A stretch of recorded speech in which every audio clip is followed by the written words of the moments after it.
Here's one story of freedom and resistance. The story of Afghanistan Governor Salima Mazari. Mazari was the governor of Charkint district, a rugged mix of mountains and valleys about an hour south of Mazar-e Sharif. As the Taliban targeted her, she did not buckle down. Instead, she recruited men for the battle that lied ahead. Our people didn't have guns, but they went and sold their cows, sheep, and even their lands to buy weapons. Whenever there is a fight and there is no ammunition, people buy their own ammunition. They are on the front line every day and night without getting any kind of salary from anyone. Many were martyred, but no one even asked about them, unfortunately.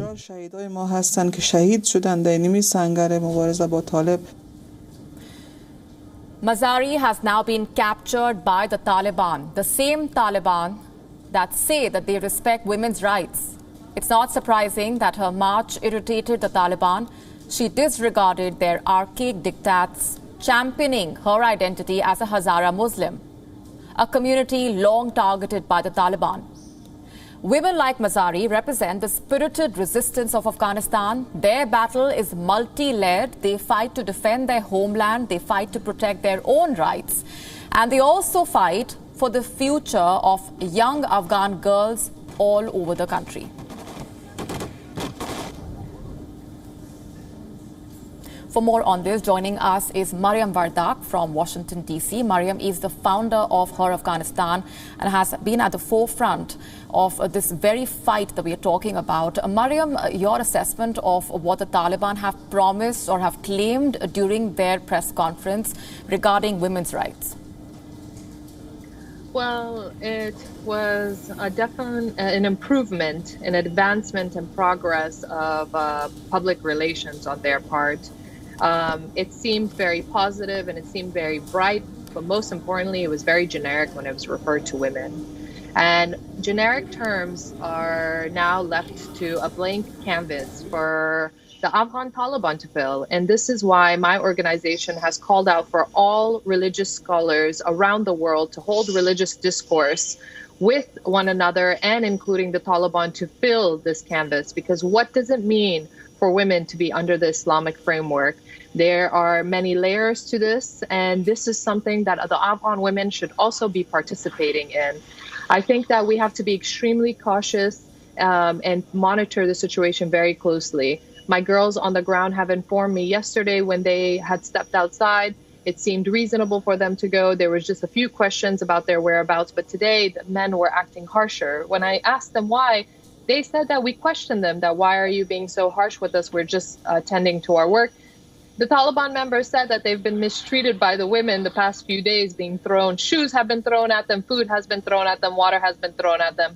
So there's a lot of grievances by the Afghan women and what they're feeling, this uncertainty, this anxiety, this fear. So we're monitoring the situation closely should be important for all of us observing Afghanistan. Indeed, and as we monitor the latest coming in from on the ground, Mariam, stay with me. The women of Afghanistan are definitely not convinced. They are wary of the Taliban's words and remain highly skeptical. The streets of Kabul were relatively peaceful today, but thousands of women in the capital were missing from the streets. Women in Kabul do not seem to be venturing out of their homes as they remain cautious about what life would be like under the Taliban's rule. Reports say that business is booming at the burqa stores in the capital. During the Taliban's 1996 to 2001 rule, it was mandatory for women to cover themselves up from head to toe. The thick blue garments, a repressive symbol of the Taliban's rule, once again becoming an expensive must-have item, making their comeback in the shops of Afghanistan. But a small group fought back, chanting and holding up signs in a small protest against the Taliban. These visuals on your screen have gone viral on social media, a message of resistance as the Taliban took over Afghanistan. Mariam, we've been playing out those visuals coming in of the protest that was organized by a small number of women in Kabul. Let's just talk about the amount of courage that it takes for these women to actually come out on the streets hold that demonstration in a huge sign to the entire world of what they are fighting for. Absolutely. These women protested before the Taliban held their press conference, showing their resistance and their resilience and their courage and how they organized it. And these courageous women should be commended. And it was interesting to watch the video and how people were reacting. They were so unsure on how they need to behave with them. So that was quite interesting. And the other interesting aspect is to see, as soon as the Taliban did provide their press conference, thousands of people have come out in Jalalabad and in Kunar protesting against the Taliban. So it seems that if there is a strong resistance, it's starting to grow. And I think that the Afghan Taliban need to be extremely cautious that if they want to operate as some sort of government, they must operate under humanitarian law and be able to give these women a strong stance in society. Another aspect that I do really want all of us to pay attention to is the fact that although the Taliban have had a shadow government, operating and functioning government in today's society in 2021 is quite different, especially with the advancement that all the Afghan people have made. So watching them and knowing that how are they going to be able to fill this hole? I understand recently that there are individuals who are returning to home. Returning to work in the government, right. High officials. I'm trying to find out if women are doing the same.